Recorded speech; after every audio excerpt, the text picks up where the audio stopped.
All right, joining me now is my guy, ESPN's Mike Reiss from Orlando, coming back, looking good, looking healthy. Good time nice down there. Really nice down there. Great to get around. Jerod Mayo, Robert Kraft, really try to get an idea of what they're thinking and what they're going to do here in the draft. Okay, I'm going to start with quarterbacks because we know there are three up there. Yes. There's more than three, but the top three, who do you like? Well, that was a great piece that Dan put together here that we saw.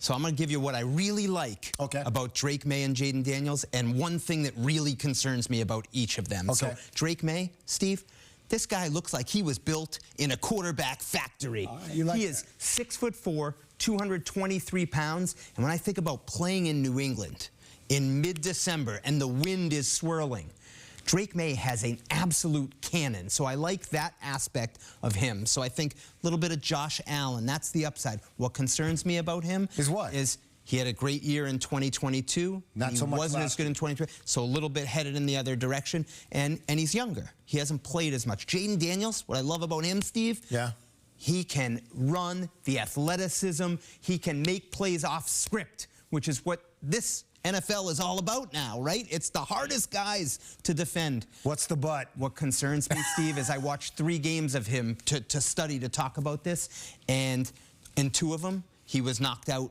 because, you know, he's a little bit slight. You know, a little bit narrow slight? Frame, he's narrow frame. slight. I wouldn't say that. He's thin, Mike. He's thin. He's got a little narrow frame. He measured 6'3", 210 pounds, probably plays a little bit thinner than that. So that's my concern, Steve, you know? I get it. But you know what? What I've come to the realization, and I know you want Marvin Harrison so bad, the receiver. I want a weapon. I do. But I've come to sort of the thought that it's got to be a quarterback. Well, I've reached that point, Steve, at this point in the process. So when Robert Kraft says, as a fan, I want a quarterback, how in the heck do you not take a quarterback? Well, there's a couple scenarios that I could see you don't take a quarterback, but I think they're going to take a quarterback. And part of it is that Robert Kraft said that, Steve. I think I go back to 1993, and when they drafted Drew Bledsoe #1, what did that represent to the franchise? Well, he was the face of the franchise. A whole new beginning.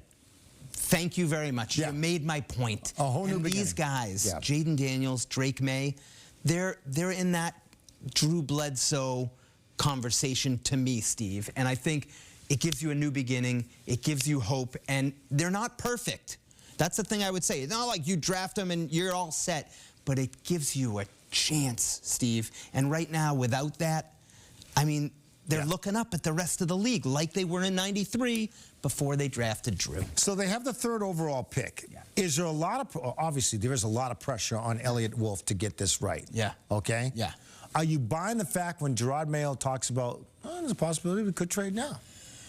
The only way I'm buying it, Steve, is what? Is if someone comes with the offer you can't refuse. And like that, what? To Give me, me a scenario. Justin Jefferson and 2 first-round picks. I would actually consider that. Okay. If the Minnesota Vikings said, we're going to give you the best, one of the best receivers in the game, and our 2 first-round picks, 11 and 23. You think they're going to do that? I don't, but you asked me what's the scenario that they could do. And that's why I don't think they're going to trade down. How do you not do that? And that's why I don't think they're going to trade down. But, Steve, it's the whole thing. It's like, I use the analogy, we were at the season ticket holder event yesterday at the stadium, and I use the analogy, if you have a house, and let's just pick a number, it's worth $400,000, and someone comes in and says, I know you like your house, I'm gonna give you $1.5 million for it. You say, $1.5 million? You might take that offer, right? Because it's so far out. Steve, it's so far out of the realm, right? Right.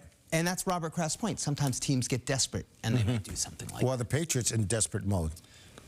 I mean, are they in desperate mode? Steve, they got a lot of holes to fill. Like, we're realistic. We're honest about it. They had a lot of work to do. I think the positive thing for them, Steve, this draft, quarterback, good. Receiver, good. Offensive tackle, good. So their 3 biggest holes this draft, those are the 3 best positions. So I think there's different ways to look at it, but that's really the realistic way that they got to hit in this draft. I want to go back to that P word, pressure. Okay? Elliott Wolf will be making the pick. How much pressure is there on this guy to get it right? I mean, it's his job's basically riding on it, Steve. I mean, Robert Kraft said he likes him, he likes these young staffers, but if they mess this up, they're not going to be here next year. I think they will be here next year. I think that's the plan, but they got to go execute in this draft. it's the most important draft, Steve. Right. In the last, what would you say, 3 decades, right? No question about it. And so, there's a lot of pressure. And he better rise up to the challenge, which I think he will, but he's got to do it. Besides biggest need being the quarterback, what else? So I like one thing Jerod Mayo talked. So you talked about quarterback, receiver, left tackle. To me, that, and I want to tell you something Devin McCourty said yesterday. What did he say? He said, offense in the first round, offense in the second round, offense in the third round, offense in the fourth round, because the offense in the fifth, the team last offense in the sixth, offense in the seventh, undrafted free agents, offense, Steve. That's what they need. Simplify it. Offense. That's pretty good, Mike. He's excellent. Sorry, Devin, I had to take it. It was so good. I like that. I think you got to go in that direction. All right, Mike, good stuff. It's going to be interesting to see because now the clock is ticking. And they're going to be on the clock, and boy, all eyes. Oh, when you were down there. Yes. Did you take anything away from hearing from Jerod and hearing from Robert and the confidence that they have? Is it a shaky confidence or is it a confidence? Steve, you know, I think the biggest thing, I've been, this transition from Bill Belichick to Jerod Mayo, I think the thing that I heard that has been reinforced to me is Robert Kraft believes it's a new era.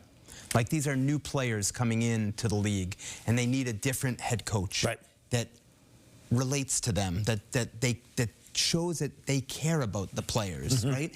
And he said, he used the word, systems have changed. I thought that was so interesting, you know, to hear that. And that's probably the biggest thing I took away. Like, whether it works or not, we'll find out. I think Mayo's a very smart man. I think he's a very smart man. I think he knows what he's doing. I think a more relational Steve. You know what I mean? Yeah, no question. Approach. And the players believe in him. And now they got to go produce, right? They have to produce. All right, my good stuff. Great stuff, Stevie.